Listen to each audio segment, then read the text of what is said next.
it would save approximately $2 million per year. Is that correct?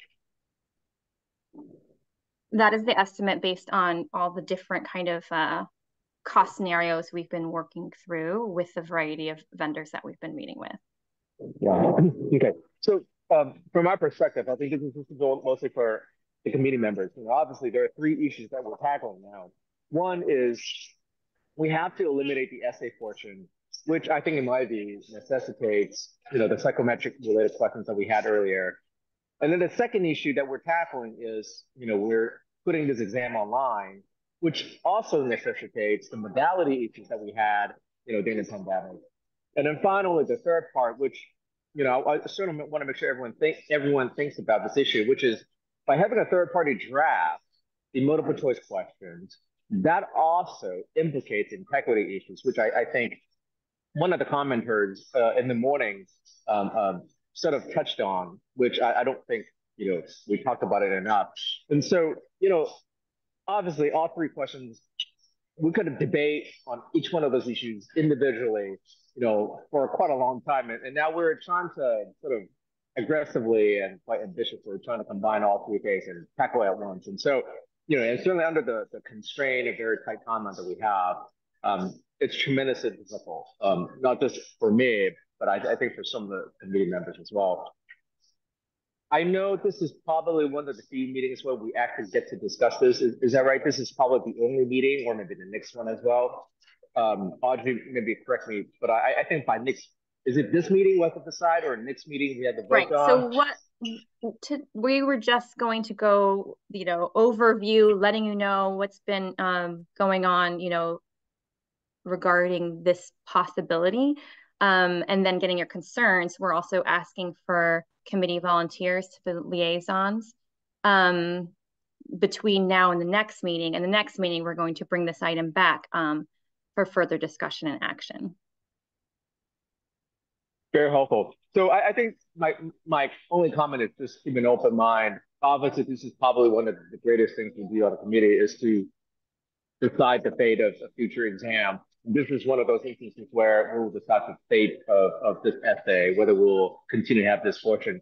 But I wanted to go back to the psychometrician. I'm sorry, I didn't get to ask the question. I don't know if Dr. Duncan is still He's around. here. He's here. My only question is there any jurisdiction that you're aware of that only has the multiple choice questions without the essay question portion of the exam? I am not aware of any jurisdiction I'm not aware of any U.S. jurisdiction that doesn't have some essay and or PT type questions. I will extend my response though to say there are some jurisdictions that have fewer than California currently does. And do you know why that's the case, where there's not a single jurisdiction that doesn't bar exam without the essay portion? Do you know why? I'm sorry, Alex, that broke up a little for me. Could you ask that again? I'm so sorry. Yes, yes. Do you know why no jurisdictions have their essays without the essay portion of the exam? Not to put you on the spot, you might have to speculate there, but I'm just wondering why every jurisdiction has to have some form of an essay. But that's sort of another way to ask the question. Yeah, I think it's so a lot of it probably connects back to the job analysis itself and trying to represent some of what is occurring in practice. And so there is kind of this diversity of content that you can get through multiple choice questions to, pick up on some of the skills. But I think there is both evidence of what occurs in practice, as well as probably historical precedent and almost a face validity argument of saying, if you cannot actually produce something as opposed to receptively react to it, we're not confident that you'd be able to do this in practice. So that's again, I'm probably speculating too. I will say that a lot of the essay questions, I think over the last 20 years in a lot of jurisdictions, NCBEs included, have improved from being more kind of academic esoteric questions and more kind of connected to the sorts of scenarios or questions that people would encounter in practice. And that's not what's Thank you. proposed in the item either. Got it. Thank you both. Can I just, Amy, can I ask one more thing? Amy and Audrey, I so appreciate you being so responsive. And I see Leah, our executive director, is also here, and very much appreciated that you are listening to the CBE here. Amy, a year or so ago, there was a call for volunteers to visit test centers. And I know Dr. Cow and I visited one in Glendale that we were so impressed with, but they were so small. They didn't seem to have the scale that we needed to administer the bar exam. Since then, have you looked at test centers or test center options that are of a larger scale that can administer, up to 1,000 applicants for our July exam? I feel like I'm missing that component, if that's around. So that is the criteria that we're using when we're exploring with with the vendors that we're exploring with. So the capacity to serve the number of applicants that we serve in California is going to be very important, but also that led us to the hybrid model as well. So this ability, exploration of maybe having both test centers and a remote administration run concurrently during exam administration. It's compelled us to even explore that path as well. So, and I think Dr. Buckenthal mentioned this in his slides, having a window of time open that's not everyone testing simultaneously would be the way to get more capacity. And Amy, have you looked at any remote testing vendors that you like? Because I thought we were generally not very happy with the vendor from last time, and all the staff time involved in reviewing video and all. Have you met with new people that you think would work, that you like? Yeah, we are still meeting with various vendors just to explore all of the issues that we've learned about in our experiences with. But I think we've used 2 separate vendors already between the first year law student exam and the bar exam. And so, yeah, we're vetting them to as much as we can. And if I could add to that, in the previous research for the one-day remote model from last year, we found the newer kind of technology somewhat promising. There's these approaches using dual cameras. So there's a lot on the horizon that makes the technology more feasible. There were kind of operational challenges to using remote exams in time for the July 2024 exam. And I think still more exploration was required to sufficiently address the questions around testing accommodations and some of our other concerns. So we have been kind of monitoring the development in new technologies and approaches, and it's frankly happening quite fast in the market, I think. Thanks, guys. Are there additional questions Yes. Yeah, go ahead, Paul. So let me see if I understand it right. Is it fair to say that the test development costs, that's the cost of producing the multiple choice and the essay questions, will be similar to the current costs? So that's not where the savings are coming from. They're coming from our ability to do more things remotely or with different kinds of technology that will reduce those costs. Maybe no longer get any big convention centers because that's very expensive. And both in terms of the rental fees and all the other things you have to do to set them up, but also in terms of staff resources to make all those arrangements. And then proctors, the cost of proctors. So that's where the savings would come from. The bulk of the savings, Paul, would come from what you've described, but some of the quotes we have are under what we currently pay for test development as well. Okay, so you might save a little bit there. You would have less staff resources necessary. Would that mean a reduction in force, which I think you would need to do in order to realize additional savings? We're not looking at any kind of reduction in force, but there is some attrition whereby which we may not fill positions where okay, it would be a reduction by attrition. That's kind of the traditional way public agencies handle that sort of thing. your grading costs might go up a little bit because now you're running the, you know, the grading of the multiple choice answer cards. Okay, so in the staff report, it says that in April, you're going to get, quote, feedback from us again. But I think the slide said that we were going to be able to make a recommendation, to vote on a recommendation to the full board. I just want to clarify which it is. I was frankly a little bit miffed when I saw that we were just being asked for feedback, you know, like you're going to ask stakeholders and the others. I think our role is a little more important in this process, or, you know, frankly, I'm wondering why I'm here. So is it going to be a formal motion possible next time? I think we'll get your recommendation at the next meeting.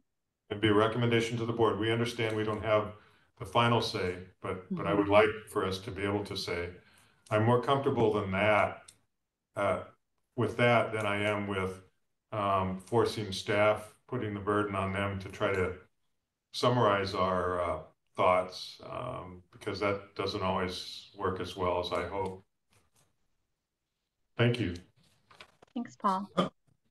So will we be getting specific recommendations for X, Y, and Z, actual steps and how much money each one saves?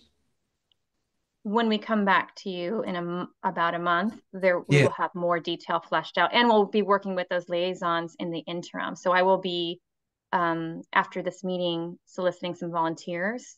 So that will be part of the presentation, and those CBE members can flesh out with us some of the details. And 2 million a year is the targeted amount that needs to be cut? That was the amount. Based on, again, it's all these rough estimates based on what we have now, how much we could save. It wasn't a specific targeted amount. Would that solve the problem if we save 2 million a year? That'll get a lot closer to solving the problem. Yes. Still short 1.8. 3.8. Okay. So yeah, still short. We're still short. And we do have some of the fees that weren't yet, like the Cal fee, the Cal accredited fees that we talked about. And I think it was Rohak Viche and the out-of-state arbitration council. Yeah, that those actually are pending as well. So there are a few other fee increases that are still pending. Are there any other questions from our board members for our staff and our so first thing is that I think this is a first pass for us to get introduced to this idea. But the second thing is that Audrey had mentioned about having liaisons from our board members to reach out. Who should they reach out to, Audrey, to reach out? I'll send an email right after this meeting asking for the volunteers so people can have a little time to think about it. So you'll just reach back out to me. Okay, so just reply back to Audrey's email about being a volunteer liaison to this proposal. And then to clarify is that in April, we will be discussing this again. And I think, hearing that it would definitely be more beneficial, like what Paul Kramer had alluded to previously about having the discussion about the budget, and if you can have the CFO kind of give us this overview about this, so we understand the overall context as well. That would be appreciated. Yeah. Okay, great. All right. So seeing and this part I'm going to ask you, Audrey, seeing it's about 12:42 right now. The special set, is that a firm time for 1 o'clock? So we noticed it to the public. So I'd say we might have people take a break and grab something real fast, and they can start eating while the presentation is going at 1, but we did notice it that way.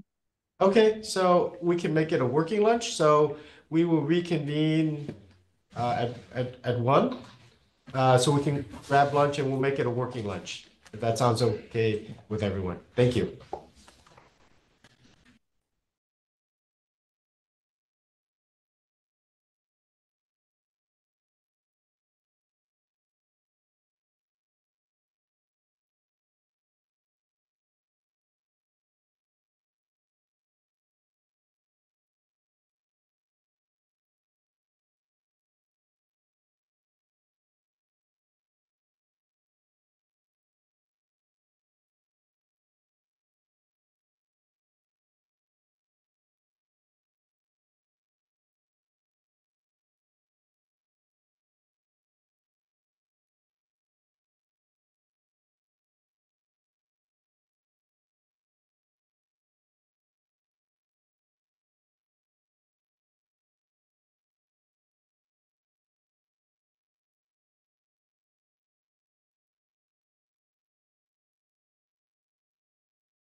Everyone filtering back.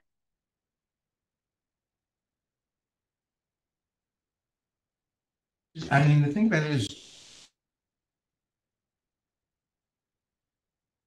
And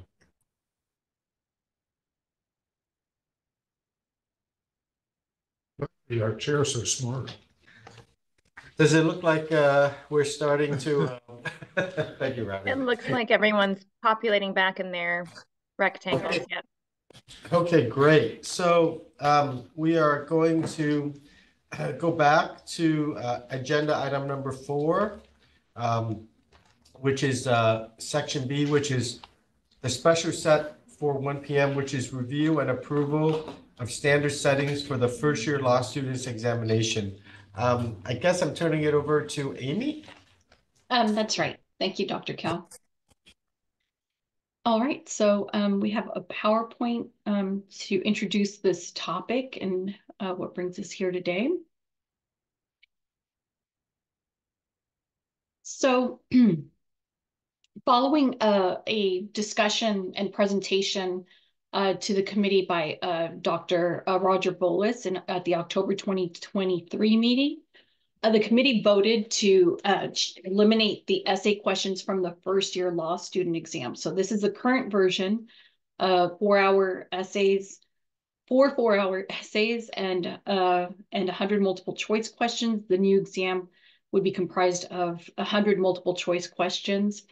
So at that meeting, where the committee voted to eliminate the essay questions, the committee also requested a timeline on what implementation would look like. So in December, the committee approved a timeline for implementation that would allow us to roll out this change by June 2024. And it's contingent on 2 actions that the committee wanted to weigh in on. One is approving the content maps.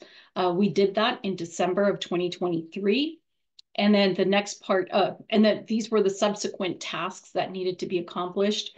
A blueprint review has been conducted in December of 2023, a gap analysis between the months of December and January. We've been reviewing archival data consistently, but concluded with that in February of 2024. Drafting forms development and review, that is in progress at the moment. So the reason that we are here today is to approve the standard setting, and Dr. Buckendall is here with us to walk through that analysis. And I want to remind the committee why the standard setting is needed. So considering that the current exam score allocates 50% of its weight to the essays and 50% to the multiple choice questions, a crucial subsequent step in the essay elimination process is to reassess the cut score that establishes what the threshold is for pass-fail decisions. And so today, Dr. Buckendall will be presenting 3 standard setting proposals for the committee to consider. And staff have also within that provided a recommendation between all 3 proposals. So I'll be handing it over to Dr. Buckendall, who's evaluated all of the various options and also understands that the committee has had an interest in reevaluating whether the first year law student cut score should be increased or decreased. And so some of that is incorporated in his presentation today. All right, with that, I'll hand it over to Dr. Buckendall.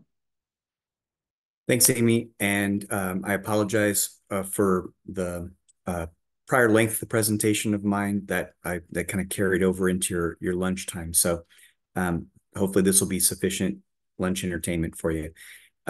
With respect to the first year exam, as Amy said, Dr. Bolus has done extensive research on the program over the years.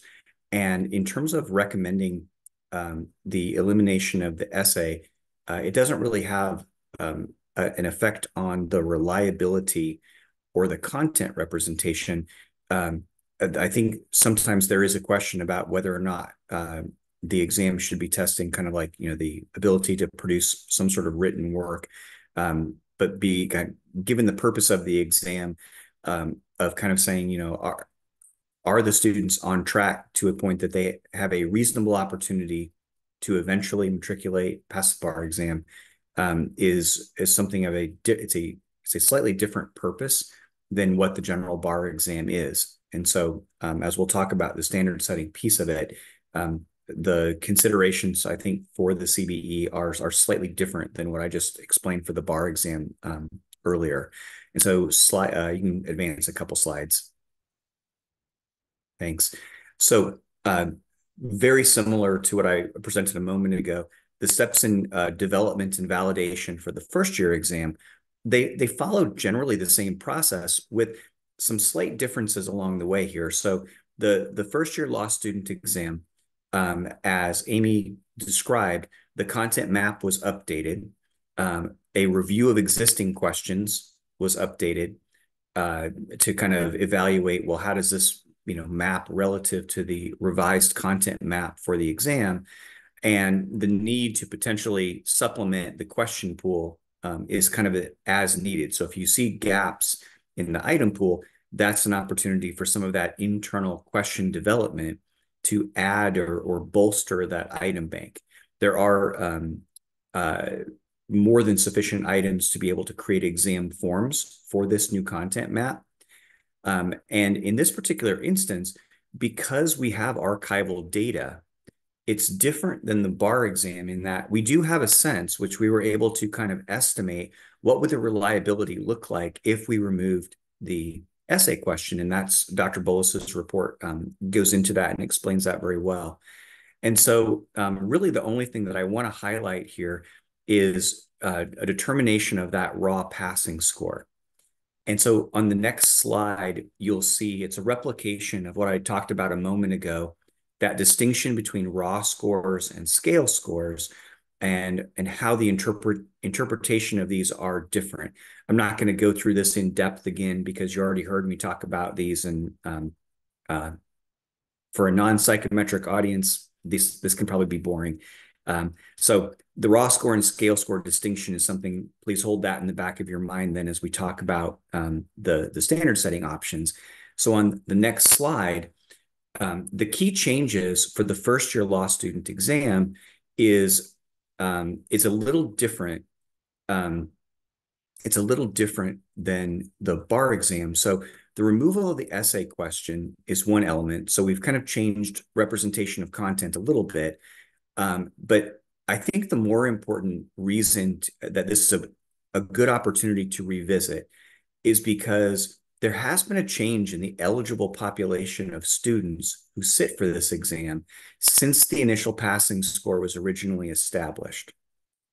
And so the last time that the passing score was revisited, you'll see in Dr. Bolus's report, there was a desire to maintain the existing passing score from the prior version of the exam.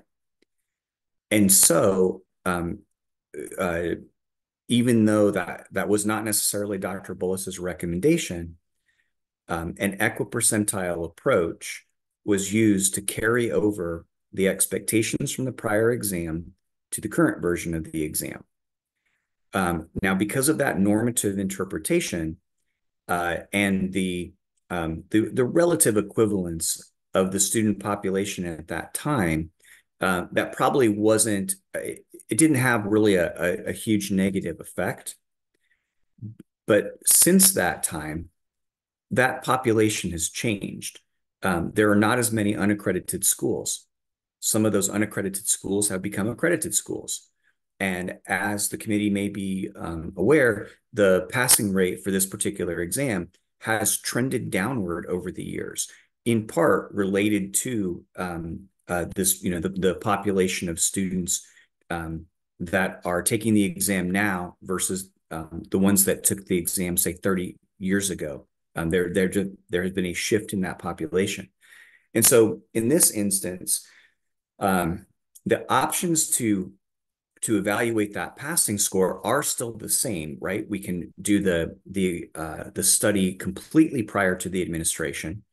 The advantage of that is it is purely content anchored. We are not influenced by the performance of students, the students who are taking the exam at this point in time. and it permits faster turnaround of the scores. So essentially, once the exam is scored, because there's not the human scoring of the essay questions anymore, it will allow for kind of a quicker turnaround and communication of results. A second option is to conduct the study following the exam. You still have the content piece of it. It is informed by the student data. There is then a little bit of a lag until that passing score is adopted in order to then ultimately do the score reporting for students. And then, of course, the kind of mix of those two things where you do kind of that initial content anchored judgment before based on interpretation of the content of the examination. And then after the June exam is given, again, having a policy body revisit that to evaluate whether or not the expectations are reasonable. And again, reasonable for the purpose and the interpretation of what that score means. And so part of the debate on whether or not to, retain, increase, decrease the passing score is a function of that consumer protection for students attending schools that are eligible under this policy, and determining whether or not if they continue in that track, if they have a reasonable opportunity of passing the bar exam at some point. And so this is an instance where getting input from the CBE, I think, is particularly useful because you could say, well, we should revisit the cut score and we should lower the cut score, which would permit more students to kind of continue in the program. The question then is that leading to those students passing the bar exam at a greater rate? If so, great, then that policy decision may be supported.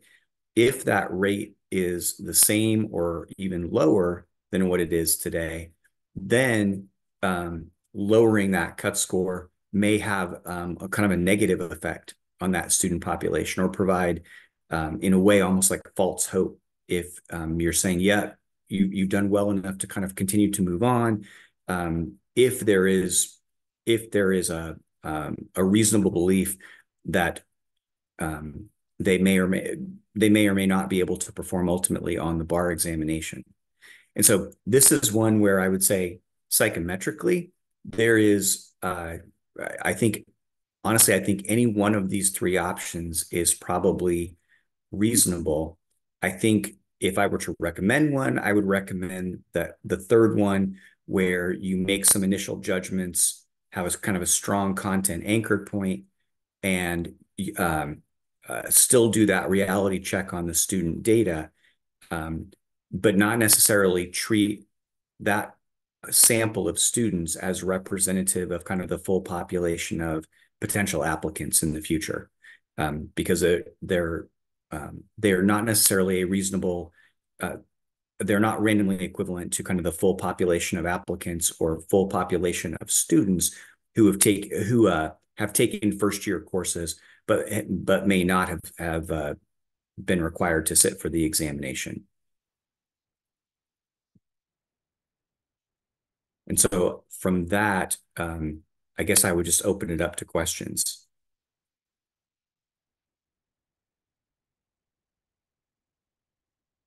Are there any questions for Dr. Buckendahl?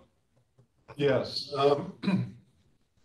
The delay that's referred to in getting the scores out, would that be such that somebody who ultimately failed the June exam would not know in time to be able to apply for and take the October exam? Or is it something that's more on the order of a minor inconvenience? So let me qualify my response to say, I don't know when the application deadline is for the October exam. Could one of the staff help me with that? So yes, so the first year law student exam results right now for June go out in August. And the application for October would still be open. So a delay, and I'm not sure, Chad, if a delay is something like 3 to 4 weeks, because if that is the case, they would still be allowed to register for the November exam. Oh, okay. The October exam, right? The October exam, correct. Yeah. So yeah, so I think to your question, I think it would be a relatively minor inconvenience. It is, it actually is more than likely that you could, even with that delay for doing the study fully after that administration, you could likely still turn around scores either at the same time that you currently do, or possibly even earlier than that, even with that, just because without uh, the human scoring activities associated with the essays, that buys you kind of a cushion of time there. And is there any value in somehow, if a presumption here seems to be, at least it was in the earlier item, that we're not changing the multiple choice questions from the current to the new exam. We're just getting rid of the essay. Dr. Bolus has told us that the multiple choice portion is slightly more predictive than the essays. So can't we derive some useful information from past results on just on the multiple choice part, and use that to inform and maybe speed up your recommendation as to the new cut score? We should be able to at least estimate that. We do have some statistics for a number of the items in the item pool. There are actually a reasonable number of new items, and I don't want to put Adrian on the spot to try to explain this, but there are a reasonable number of new items that are also being introduced to the test, that multiple choice, that do not have data yet. And so, Adrian, I don't know if you want to speak to that at all. I don't have the exact count, but as part of the first year exam refresh project, so we did develop additional multiple choice questions to refresh the bank in preparation for this. So what we did during the last administration was we administered 70 questions that have been tested before, where we have data, and then we introduced 30 questions to be operationally pre-tested. For this upcoming administration, we're planning to do 75 previously used questions, and then we're going to introduce 25 operationally pre-tested questions, so that we can start to collect data on those newly drafted questions. And so we would be able to use that archival data for the items that do have historical data. The 25 new questions that Adrian mentioned, those would kind of be the unknown piece of it. And so the combination of kind of the change to the test itself, by removing the essay, we don't know what sort of effect that would have on overall scores. And so although we can make, we can make a reasonable kind of predictive estimate as to what that would look like for the multiple choice questions only, some of the multiple choice questions won't have data associated with it yet. And so there is kind of two pieces here that would suggest that if there's an opportunity to kind of set a new baseline, this would probably be that opportunity to do it. And what does Dr. Bolus have to say about that? Because I could see if the current cut score, and everyone who passed that also passed the bar exam, then it probably is a little too high. But I don't think that's the case. So can any of his work also help? I mean, because he went so far as to be able to tell us that the multiple choice is more predictive.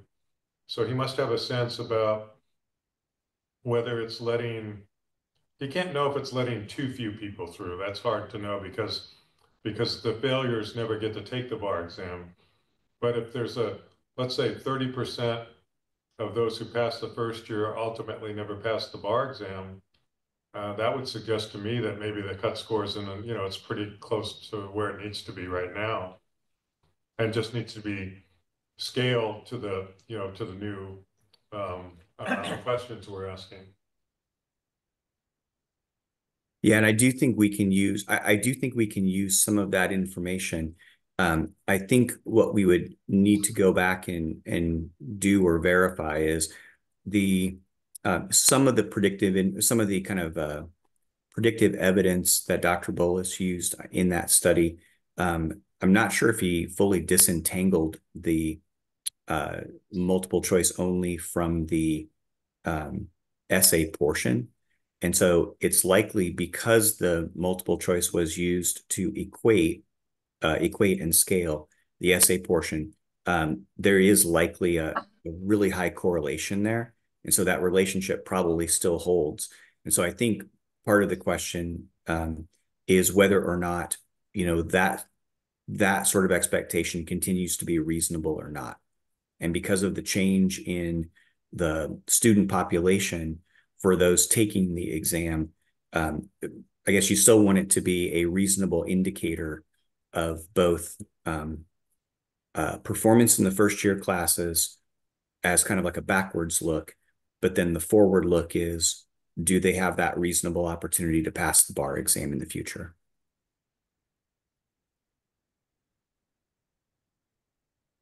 Yeah, it is a tough nut to crack, especially since we don't get any new data for 3 years. Or, yeah. Well, it starts to trickle in after 3 years. Thanks.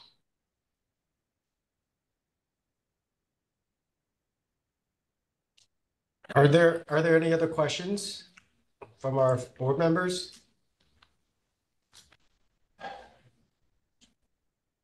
Okay, seeing none, then I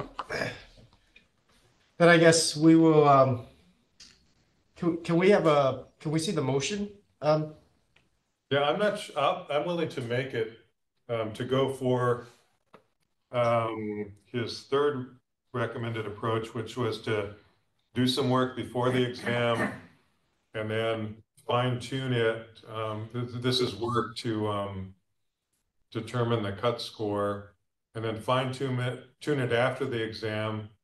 And then I think we need to, in the way, probably in a few years or maybe gradually over time, continue to calibrate it to see if we missed the mark by a significant amount. But I don't know that this motion really captures that.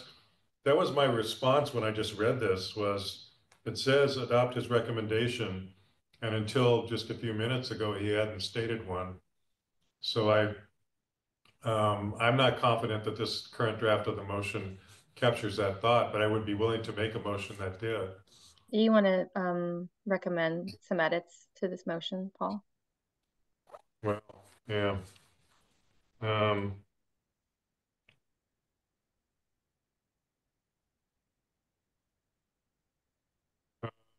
Could we just refer to the third method by Dr. Buckenthal? Paul, how about putting in the language from that third choice of the expert? It's kind of long. No, just the third option wasn't that long. Oh, yeah, that's what I was saying. Yeah, refer to the Right. third option identified. Exactly, Paul. Yeah, So- just the. Well, I don't know if that captures it either. I prefer to refer to the third method that's identified. I don't know if you want to say above or in the staff report. He does call it a third method, so I think that's pretty easy to, draw the connection from one place to the other. Can you go back to that screen with the more detail? Put up the staff report. Yeah. Mm-hmm.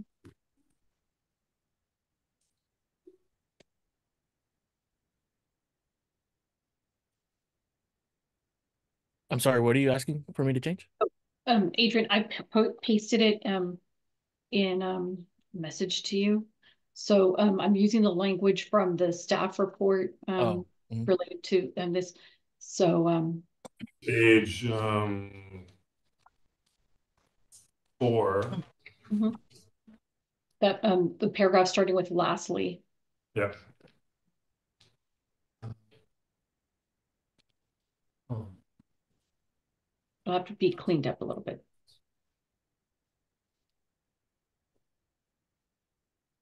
Like maybe after a third method, which advocates for leveraging the revised content map to effectuate changes and subsequently validating or refining them post the June 2024 administration.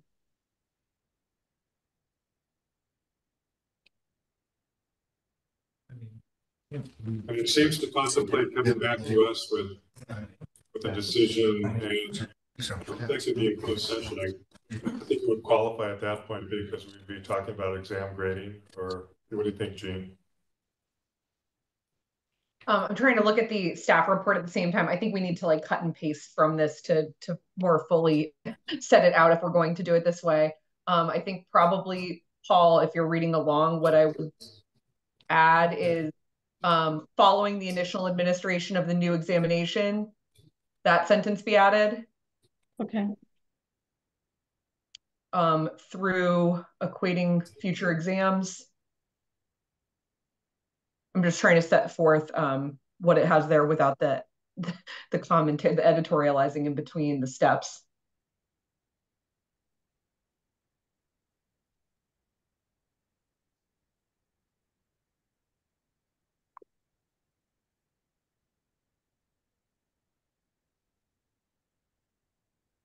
So did you see where I was, Amy? I said if you grab from, yeah, so I went from all the way, yeah, all the way to equating future exams. Yes, got that. And then I think the remainder is just explanatory. Okay.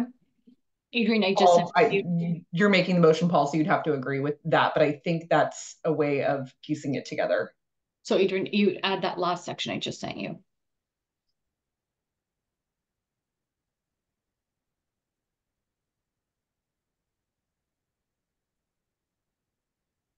Make that a capital F. Diversifying. What is the panel that's referred to here is? I would just get I would say reasonableness of the recommendation in the second line up there.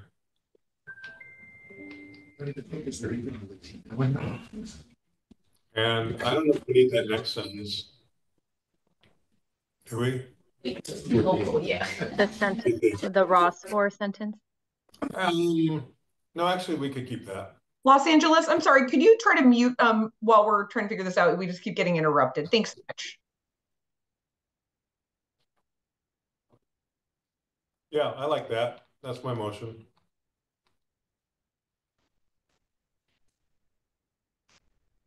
And this does not go to the Board of Trustees, I gather, right? We get to make this call. That's right. Wow, celebrate that.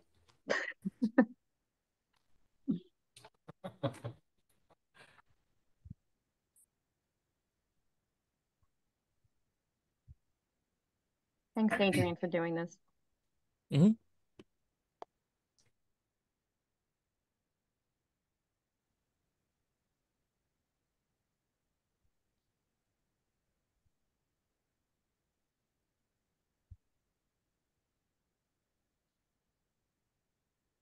If there are no other changes, I don't know, Gene, does he need to read the whole thing aloud or?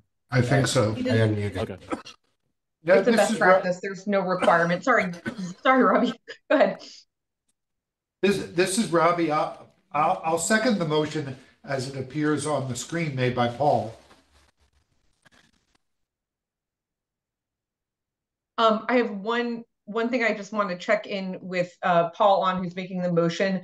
The original motion that was posed discussed implementing changes to the passing score prior to the June 2024 exam.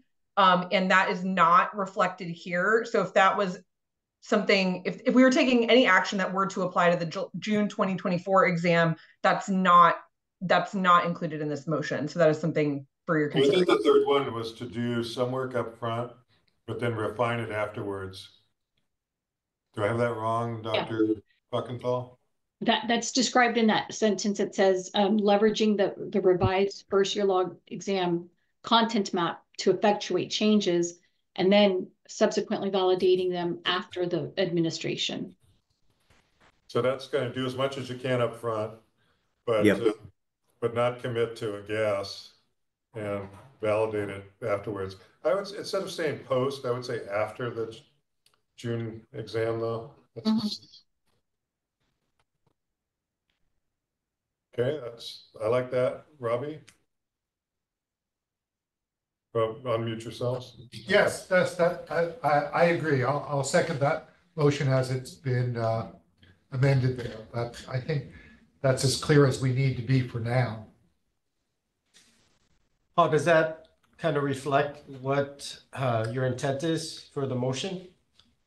Yeah, it's the third choice seems to be the best compromise. You know, we're not in a perfect world on this one. We're dealing with the uncertainty, you know, while we're driving the car down the road. But we did give it an oil change before that, and we're gonna check out the oil, you know, check out the car after the exam and make further revisions as necessary. I think that's the best we can do. Is there any more discussion from our fellow CBE board on the motion as written? Okay, hearing none, I will go ahead and ask Devin to do a roll call vote. Dr. Bolton, Robert Brody, Yes. Alex Chan, Yes. Jim Efting, Kareem Gangora, Yes. Paul Kramer, Yes.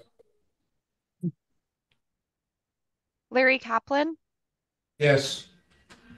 Alex Alex Lawrence, Yes.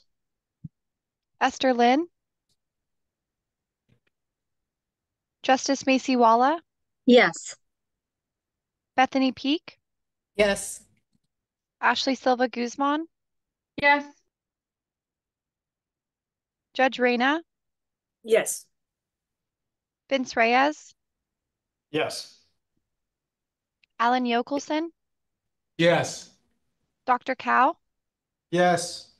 With 13 yeses and 0 nos, the motion passes. Good. Thank you, Devin. We will go ahead and move on to the next agenda item number 5, educational standards. Discussion on recommendation to amend the California Business and Professions Code 6060-7 and 6046.7 related to non-JD degree programs. I'll turn it over to Cody. Thank you very much. Let me get my screen up here.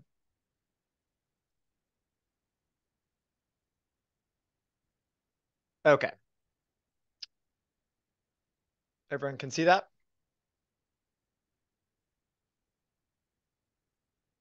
Okay.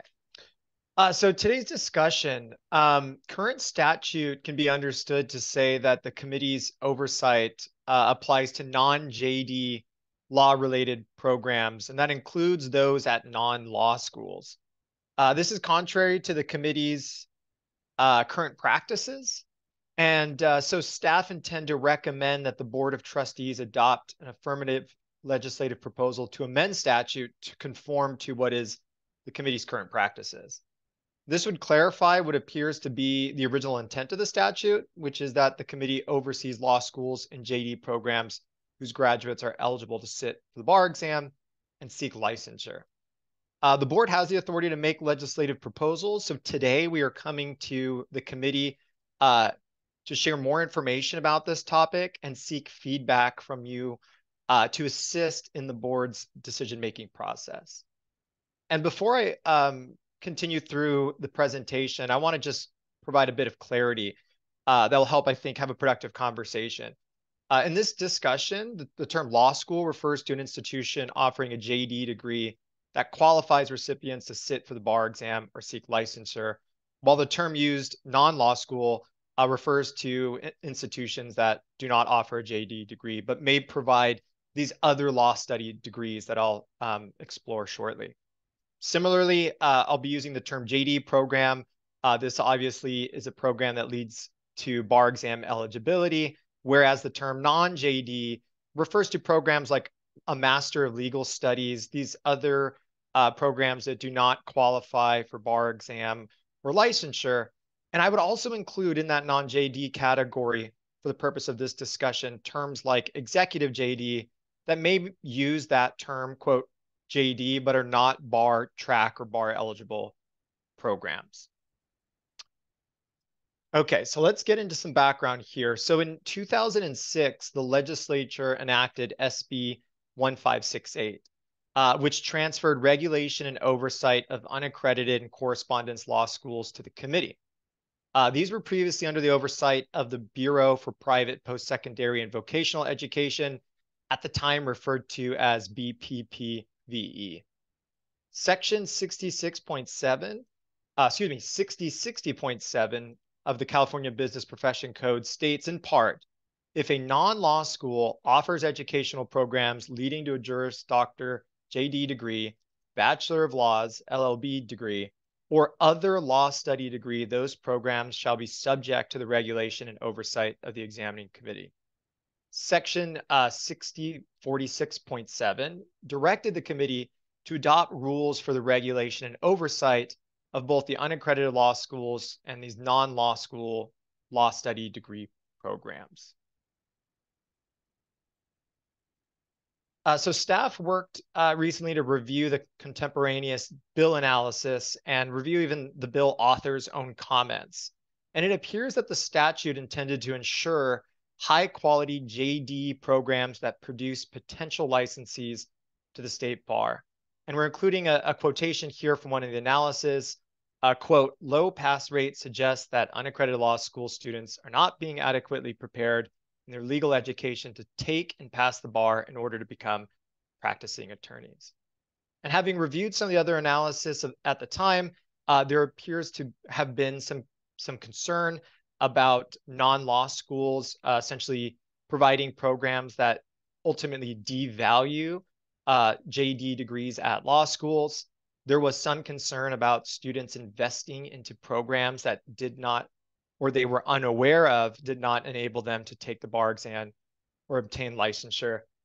And again, the legislative history and analysis also cites minimal oversight by the Bureau for Post-Secondary and Vocational Education, and the fact that the committee was already responsible for regulation and oversight of California law schools as other reasons, other elements informing the statute at that time.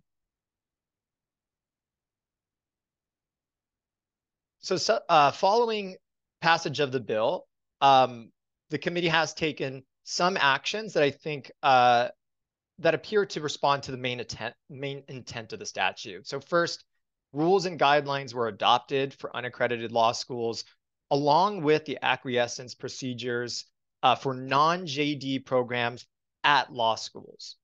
But no rules were adopted for non-law school programs. The committee's actions taken following the bill's passage focused around JD programs and law schools. Again, that appears to address what seems to be the intent of the statute based on that contemporaneous analysis that's available. So what remains is a gap between the language of the statute and the committee's current practices, which is the focus of this discussion. And that would be the oversight of these, quote, law study degree programs, which can be read to mean non-JD programs at both law schools and non-law schools, with the latter currently under no committee oversight. And so I want to identify what the committee's current practices are and kind of the current landscape, which I think will inform the discussion. So again, the rules and guidelines for both the accredited and unaccredited law schools provide a framework for maintaining educational standards and consumer protection. Again, these are some of the concerns that were raised when the statute was being developed by the author. And so we have that kind of framework for law schools. We also have the acquiescence procedure, and acquiescence was modeled after ABA standards. And what acquiescence means is that law schools must seek acquiescence from the committee to have the authority to offer non-JD law study degrees. But acquiescence is not approval of the content or quality of these programs.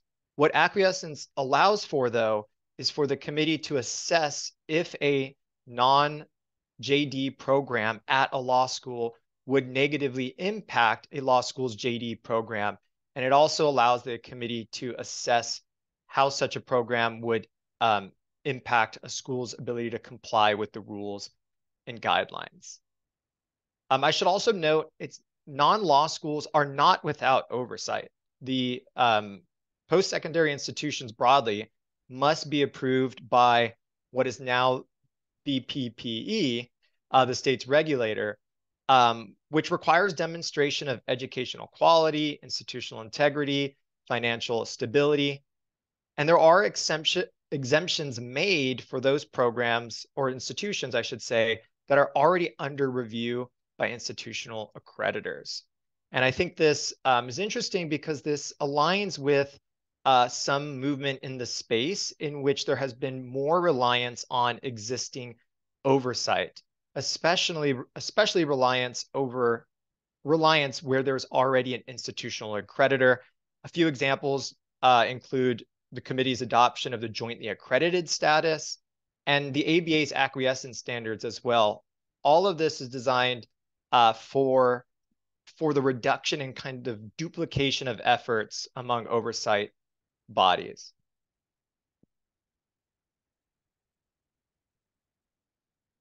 Now, if you take the statute's language and you consider what it would mean to fully adopt it at face, there are some challenges. And I want to identify them here.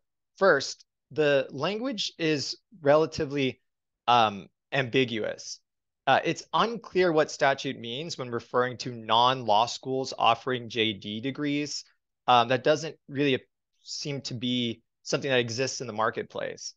There's also ambiguity in the term, quote, law study degree, which makes it difficult to interpret the statute.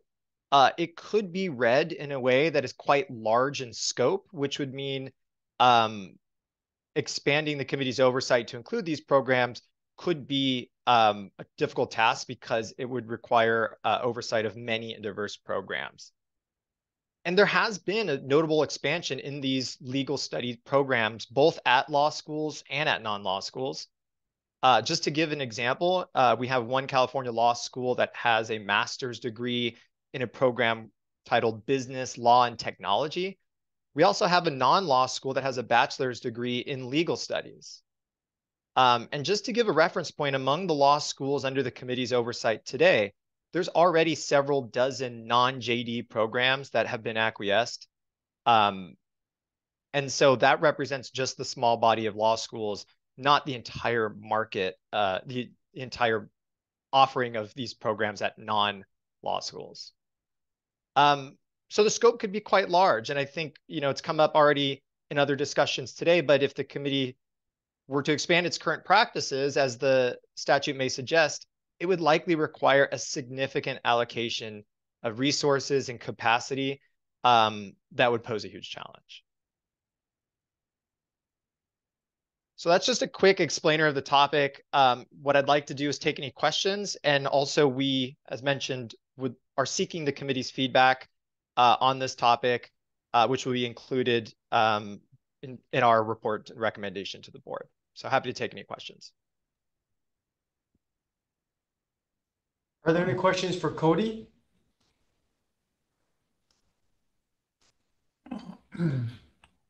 Hold on. Okay. What? Robbie, you have a question, Robbie? Sorry. Cody, the proposed, what is it that is next in your mind? I feel like we've got our hands full here without getting involved in non-law school programs. It is confusing, but I think we've got a lot going on here with our bar exam, and also I'm against expanding what we at the bar have to do in terms of cost and resources and everything else, given our current challenges. So is that the kind of feedback you were looking to hear, whether we wanted to expand our role or not? I'm trying to figure out what it is that you're getting at. We discussed this with Cody previously. As I understand, the idea is, Robbie, to exactly do the opposite. We'd like to see the law changed so we don't have these additional responsibilities. Is that correct, Cody? Yes, and I should note, I think this is really important. What staff are intending to recommend to the board would be to conform the statute to what is already the current practices of the committee. And so it essentially would codify the status quo and remove any, I guess, misalignment between the language in the statute and what is the current practice.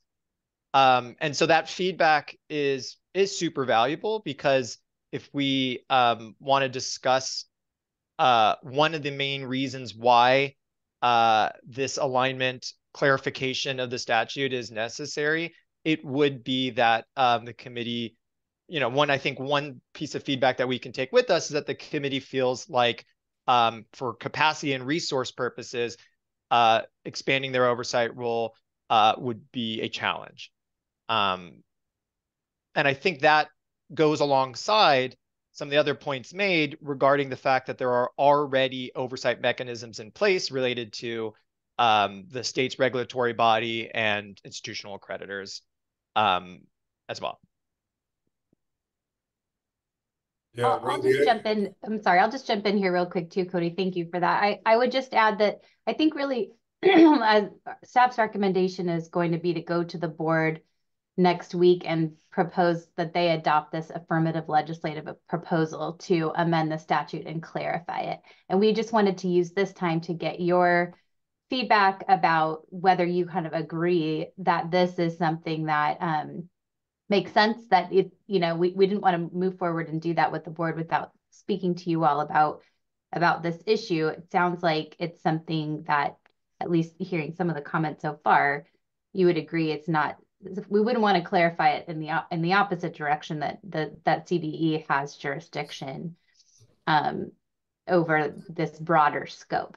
So I think that's the direction that we're looking at. I think we don't have any specific language or anything yet. What we would do at the board would be to ask for their adoption of this as a legislative proposal, and then staff will work with anyone here who's interested in helping, and then also with the legislative staff on drafting language to clarify. But I think from staff's recommendation, it would be to limit CBE's jurisdiction as we've interpreted it to this date, being just limited to programs that lead to licensure and not this extension beyond that. And I support that for a variety of reasons. I think along the lines you're talking about, Robbie, that we have resource limitations. If we were to take this on and we did like we are proposing to do for the schools we already regulate, we wouldn't fully recover our costs. So we would be increasing our deficit, on the road to insolvency, which isn't good. I would simply ask that down the road, when this thing is turned into a proposal, excuse me, that we make sure that we've maintained our ability to acquiesce for the law schools we do regulate, because we want to make sure they don't do something that makes their program less compliant with our rules. And also insert a requirement of the schools, these other schools themselves, that they notify their students that their degree will not qualify one to become a member of the California Bar, just so that we don't have the problem of people being misled. Now, we won't be enforcing it. So, if it's not enforced thoroughly well, we tried. That's the best we can do. I have one question, Cody. What side of the line do LLM programs fit? And I ask because one of the ways that foreign educated lawyers can qualify to take our bar exam is by taking the kind of the basic 1L courses via an LLM program. And so I wonder if we need to have some kind of control over those, or do we currently? If you offer an LLM, are you considered to be a law school that's regulated by us? What do you think? Well, I believe the current practice now is that an LLM program would be one of the programs that would require advanced acquiescence, but isn't necessarily under the full set of rules and guidelines that the committee has in place. So it's likely that the current structure suffices, but maybe, Paul, to your point about ensuring that the statute is very clear about some of these other considerations, we should be thoughtful about the language that is used when we get to that part of the process to ensure that it doesn't impact how LLMs fit in admissions procedures and creates a pathway for certain applicants. I mean, maybe you could just evaluate each person's education as a one-on-one evaluation. That's, that'll cost them more time and effort, but that might be, I don't know how often it even comes up. Maybe it's so uncommon that, one by one review is the appropriate way to deal with it. Just think about it. That's what I'm saying. No, that's a great point.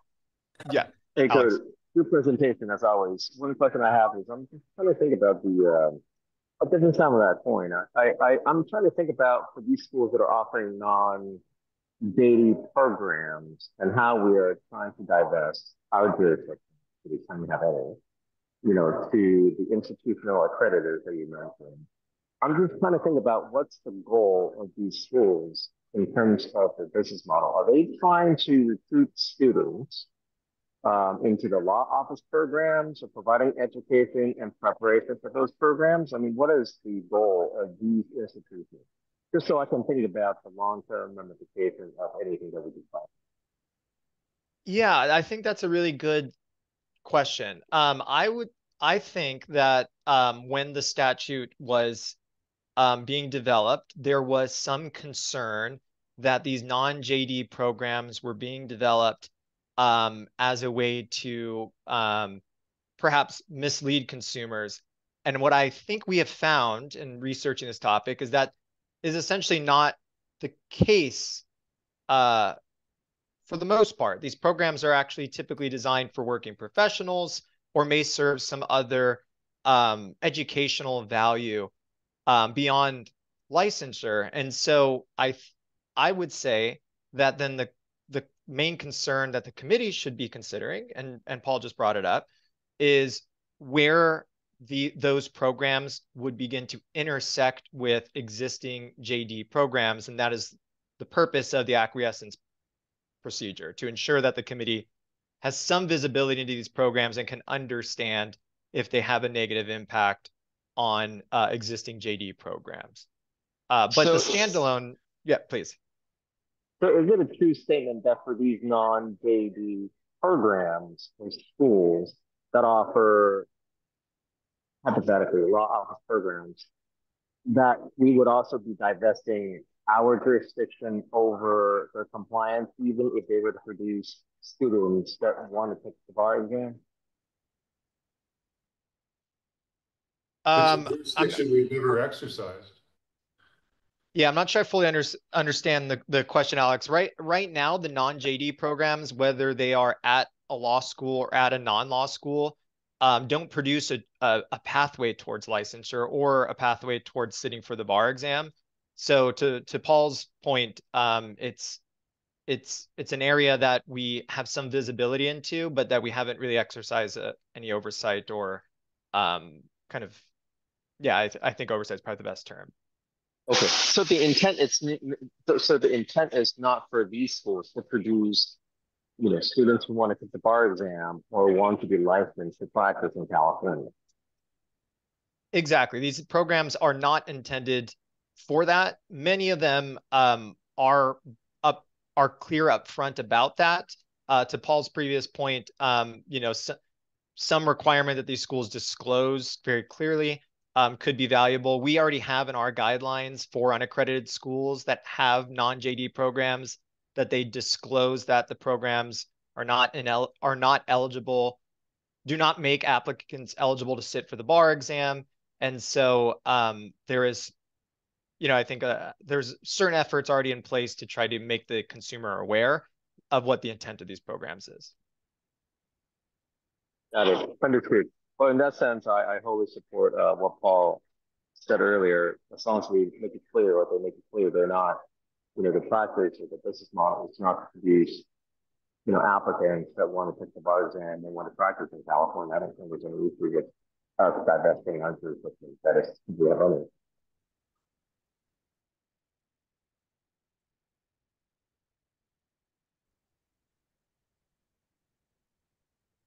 Alex, were you going to say anything more, or we just want to make sure you didn't get cut off with your Oh, signal? I'm sorry. No, nope. That was it. Okay, thank you, Alex. This is Michael. Are there any other questions for Cody? Okay, seeing none. This is informational only. Is that correct, Cody? There's no motion for this, right? Correct. So staff will be recommending to the board next week that the board pursue an affirmative legislative proposal on this topic, and we will use some of the feedback received today to help inform the board as they're making that decision. Okay, thank you, Cody. So this would complete our open session for our meeting today. What I'm going to ask is that all the committee members and the State Bar staff leave the open session, and you would have received a link for the closed session dated for today. From me. So, you would have received it from Audrey, just if you haven't seen it. From Audrey, I'm sorry. From Audrey, the email link was sent from Audrey today. So we'll go ahead and close the open session and then move to the closed session. Thank you. Oh, who's gonna set us up here? You gonna send somebody, Devin? Paul, I'll come up and connect the room. Oh, okay. So 1 second. I'm going to try to get into the closed session, but I think. Yeah, we just don't want the audio to bleed over. And I think my Zoom is not allowing me to get on. Huh. Because I always get this message, you got to update. Oh, and you never update? Well, I do, but it always happens here. And the last time, see. Because mine showed, oh, there you go. So okay, watch this. Join Zoom. Allow. Launch meeting. Allow. It just won't let me do it. Huh. Oh, maybe. Well, you guys, Apple guys. Yeah. Paid all that extra money. Well, last time I had that problem, and Devin had a guy come in and. Let me close.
following the law.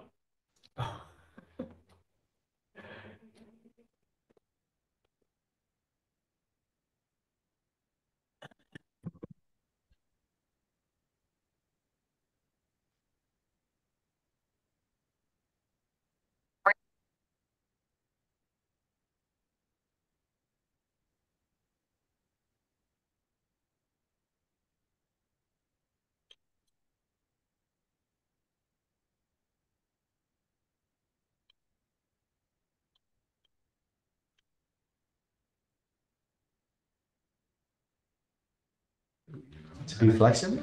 Yeah, That flexible? Yeah, to see How come I- both sides. I mean, that's what a judge does. I don't know, I've been.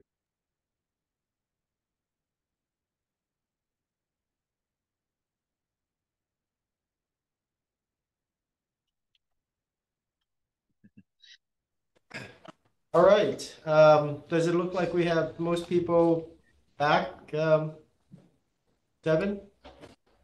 Yes, it does. All right, meeting business has concluded. Is there any more new business that the CB would like to discuss? Okay, then the meeting is adjourned. We'll see everyone at our next scheduled CB meeting. Thank you so much. Bye-bye. Thank you. Aye. Thank you.